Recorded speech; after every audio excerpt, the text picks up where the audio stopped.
মৰমৰ ছাত্ৰ ছাত্ৰীসকল, তোমালোকৰ প্ৰিয় চেনেল ইংলিছ লাৰ্ণিং আছামলৈ মই তোমালোকক স্বাগতম জনাই আজি মই তোমালোকৰ অহা এইচএছ ফাৰ্ষ্ট ইয়াৰ ফাইনেল এক্সামিনেশ্যনৰ প্ৰস্তুতি হকে ছ'চিয়লজিৰ এটি কোৱেশ্চন পেপাৰৰ সমাধান লৈ উপস্থিত হৈছোঁ।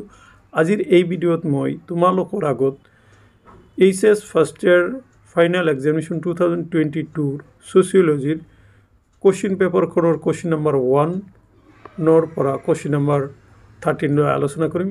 এই ভিডিঅ'ত মই তোমালোকৰ আগত 12টা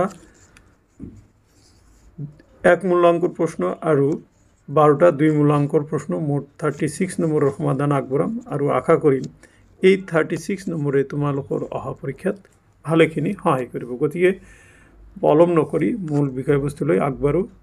এইখিনিতে মই উল্লেখ কৰিব খুজিছোঁ যে ইতিমধ্যে মই মোৰ চেনেল ইংলিছ লাৰ্ণিং আছামত ছ'চিয়লজিৰ কেইবাটাও ভিডিঅ' ফাৰ্ষ্ট ইয়াৰৰ কাৰণে আপলোড কৰিছোঁ। তোমালোকে এইখিনি চাবা বুলি আশা ৰাখিছোঁ আৰু যদি কোনোবা ছাত্ৰ ছাত্ৰী চোৱা নাই তেতিয়াহ'লে এতিয়াই তোমালোকে সেই ভিডিঅ'খিনি চাবা, কিয়নো সেই ভিডিঅ'খিনিও তোমালোকৰ অহা পৰীক্ষাৰ কাৰণে খুবেই প্ৰয়োজনীয়।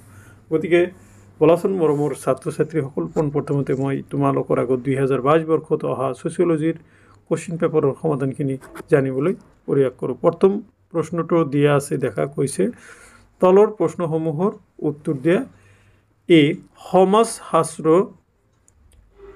এখন সমাজ বিজ্ঞান প্ৰাকৃতিক বিজ্ঞান বিশুদ্ধ বিজ্ঞান। শুদ্ধ উত্তৰটো বাছি উলিওৱা। উত্তৰ হ'ব প্ৰাকৃতিক বিজ্ঞান। ব্যক্তিত্ব দাপনত প্ৰতিবিম্ব সিদ্ধান্তটো কোনে আগবঢ়াইছিল? উত্তৰ চাৰ্লছ হৰ্টন কুলিয়ে। নেক্সট, সমাজতত্ত্ব শব্দটো প্ৰথমে কোনে ব্যৱহাৰ কৰিছিল? উত্তৰ সমাজতত্ত্ব শব্দটো পোনপ্ৰথমতে আগষ্ট কৰ্টে ব্যৱহাৰ কৰিছিল। তাৰপিছত দেখা, বন্ধ সামাজিক স্থিৰীকৰণৰ এটি উদাহৰণ দিয়া। এইটো হ'ব আন্তঃবিবাহ পদ্ধতি। এতিয়া দেখা নেক্সট, শিল্প বিপ্লৱ প্ৰথমে ক'ত আৰম্ভ হৈছিল? এইটোৰ আনচাৰ হ'ব ইংলেণ্ডত, বা কিছুমানে ব্ৰিটেইনতো দিব পৰা, এইটো কাৰেক্ট হ'ব।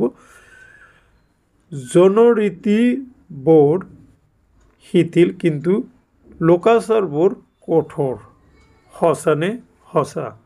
তাৰপিছত দেখা, মেক্স ৱেভাৰ কোনটো সামাজিক তাত্ত্বিক চিন্তা গোষ্ঠীৰ অন্তৰ্গত? এইটো হ'ব ঔদ্যোগিক গোষ্ঠীৰ অন্তৰ্গত। হিউম্যান ছ'চাইটি নামৰ গ্ৰন্থখনৰ লেখক কোন আছিল? উত্তৰ কিংছলি ডেভিছ। ভাৰতীয় সমাজতত্ত্বৰ পিতৃ বুলি কাক বিবেচনা কৰা হয়? উত্তৰ GS ঘোৰিক। দ্বিতীয়কসমূহৰ এটা উদাহৰণ দিয়া। উত্তৰ দ্বিতীয়কসমূহৰ এটা উদাহৰণ হ'ল ৰাজনৈতিক দল। গ্ৰাম্য লোকসকলৰ প্ৰধান বৃত্তি কি? উত্তৰ কৃষি। তাৰপিছত সামাজিকীকৰণৰ এজন প্ৰতিনিধিৰ নাম লিখা। এটা প্ৰতিনিধিৰ নাম লিখা। উত্তৰ হ'ব পৰিয়াল। অ'কে, এইখিনি আছিলে অতি চমু প্ৰশ্ন আৰু তাৰ সমাধান। এতিয়া মই তোমালোকৰ আগত দুই মূল্যাংকৰ প্ৰশ্নসমূহৰ সমাধান লৈ উপস্থিত হৈছোঁ। দেখা, পোনপ্ৰথমতে মই তোমালোকৰ আগত 2ৰ এইটো আলোচনা কৰিছোঁ। পাৰ্থক্যবাদ কি? পাৰ্থক্যবাদ দৰ্শন হ'ল সমাজশাস্ত্ৰৰ উৎপত্তিৰ প্ৰধান উৎস। 18শ শতিকাৰ প্ৰথম ভাগৰ পৰা ইউৰোপৰ বিভিন্ন সমাজ দাৰ্শনিকসকলৰ চিন্তাধাৰাত পাৰ্থক্যবাদৰ সূচনা হয়। পাৰ্থক্যবাদ হ'ল নৱ চিন্তা চেতনাৰ উন্মেষণ, কাৰণ পাৰ্থক্যবাদ হ'ল সমসাময়িক সমাজ ব্যৱস্থা সম্পৰ্কীয় শুদ্ধ তথ্য সংগ্ৰহ কৰি বাস্তৱসন্মতভাৱে অধ্যয়ন কৰিবলৈ চলোৱা প্ৰস্তুতি। এইখিনি তোমালোকে পাৰ্থক্যবাদৰ বিষয়ে লিখিলে হৈ যাব। তাৰপিছত দিয়া হৈছে সমাজতাত্ত্বিক চিন্তাধাৰাৰ দুটা প্ৰধান গোষ্ঠী কি কি? উত্তৰ নম্বৰ 1 বিশেষাত্মক সমূহ আৰু দ্বিতীয়কসমূহ। জাতিৰ সংজ্ঞা দিয়া।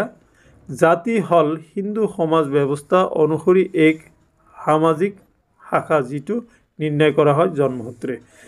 এইখিনিতে মই তোমালোকৰ আগত জনাব পাই সুখী হৈছোঁ যে আজিয়ে মই তোমালোকৰ আগত এডভান্স এছামিছৰো ভিডিঅ' এটা দিবলৈ প্ৰয়াস কৰিম আৰু সন্ধিয়াৰ বজাৰ ঠিক 6 বজাৰ লগে লগে তোমালোকে এডুকেশ্যনৰ MCQৰ মডেল কুৱেশ্যন তোমালোকে পাই যাবা গতিকে যিসকলৰ এডুকেশ্যনৰ বিষয় আছে তোমালোকে নিশ্চয় এডুকেশ্যনৰ ভিডিঅ'টো চাবা আৰু বহুতো মৰমৰ ছাত্ৰ ছাত্ৰীয়ে মোক এডভান্স এছামিছৰ ভিডিঅ' দিব দিছে আৰু এডভান্স এছামিছ আৰু ইকনমি এডুকেশ্যন এদিনেই পৰিছে গতিকে তোমালোকৰ অলপ অসুবিধা হ'ব তথাপি মই চেষ্টা কৰিম 2-3টা ভিডিঅ' এডভান্স এছামিছৰ ওপৰতো বনাবলৈ এতিয়া 4 নম্বৰ প্ৰশ্ন সংস্কৃতিৰ বিভিন্ন ভাগবোৰ কি সংস্কৃতিৰ বিভিন্ন ভাগ মানে দুটা ভাগ হ'ল বস্তুবাদী সংস্কৃতি আৰু অবস্তুবাদী সংস্কৃতি এতিয়া দেখা 5 নম্বৰ প্ৰশ্ন সামাজিক সংহতিৰ ভাগ দুটা কি নম্বৰ 1 যান্ত্ৰিক সংহতি আৰু জৈৱ সংহতি সামাজিক পৰিস্থিতিৰ বিভিন্ন ভাগ কেইটা কি জন্মলাভ পৰিস্থিতি আৰু স্বলব্ধ পৰিস্থিতি পৰিয়ালৰ দুটা বৈশিষ্ট্য উল্লেখ কৰা পৰিয়ালৰ কেইবাটা বৈশিষ্ট্য আছে তাৰ ভিতৰত দুটা বৈশিষ্ট্য হ'ল নম্বৰ 1 পৰিয়ালেই একমাত্ৰ সংস্থা যি সমাজত স্বতঃস্ফূৰ্তভাৱে ইয়াৰ অস্তিত্ব লাভ কৰে 2 পৰিয়ালে সমাজৰ প্ৰাথমিক প্ৰয়োজনীয়তা পূৰণ কৰাৰ উপৰিও সামাজিক শৃংখলা বজাই ৰখাত গুৰুত্বপূৰ্ণ ভূমিকা পালন কৰে তাৰপিছত 8 নম্বৰ প্ৰশ্ন চোৱা পৰিৱেশ সংক্ৰান্ত দুটা সমস্যাৰ নাম লিখা পৰিৱেশ সংক্ৰান্ত দুটা সমস্যাৰ নাম হ'ল নম্বৰ 1 প্ৰদূষণ নম্বৰ 2 গোলকীয় উত্তাপ বৃদ্ধি সংস্কৃতিৰ দুটা উপাদান লিখা পৰিয়াল আৰু শিক্ষানুষ্ঠান তাৰপিছত দিয়া হৈছে কাৰ্ল মাৰ্ক্সে উল্লেখ কৰা সামাজিক শ্ৰেণী দুটা কি পুঁজিবাদ আৰু দাস ব্যৱস্থা তাৰপিছত 11 নম্বৰ প্ৰশ্নলৈ আহা 11 নম্বৰ প্ৰশ্নত কৈছে গ্ৰাম্য সমাজৰ দুটা মূল বৈশিষ্ট্য লিখা নম্বৰ 1 গ্ৰাম্য সমাজৰ